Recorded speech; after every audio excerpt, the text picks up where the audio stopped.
what purpose does the gentleman from Ohio rise? Thank you, Madam Chair. I have an amendment at the desk. Clerk will designate the amendment. Amendment number 10, printed in House Report number 111-256, offered by Mr. Driehaus of Ohio. Pursuant to House Resolution 746, the gentleman from Ohio, Mr. Driehaus, and a member opposed, each will control 5 minutes. The chair recognizes the gentleman from Ohio. Thank you, Madam Chair. I yield myself as much time as I may consume. Gentleman's recognized. Thank you, Madam Chair. As we discuss H.R. 2331, I'd like to draw attention to a critical component of the bill, and that is the College Completion and Innovation Fund.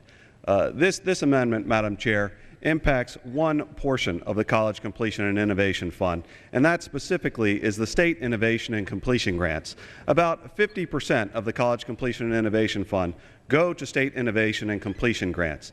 These are targeted at low-income and disadvantaged populations in each of our states, and they are meant to incentivize states to engage in creative efforts with low-income communities, working with nonprofits, working with universities to provide grants for these populations.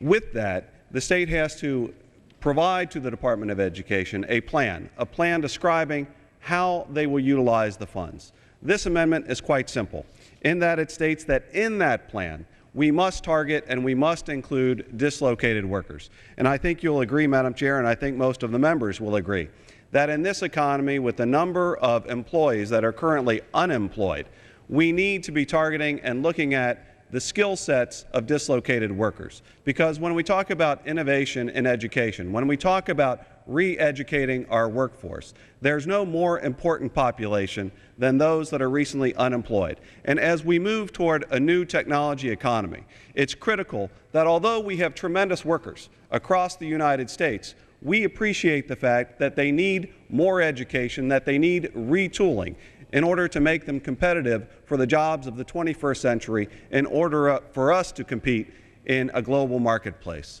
So this is a simple amendment, Madam Chair, and it simply says to the states that we need to be focusing on those dislocated workers. And with that, I will yield to the distinguished chair of the committee, Mr. Miller. I want to thank the gentleman for yielding and thank the gentleman from Ohio. This is obviously a very important component of this legislation.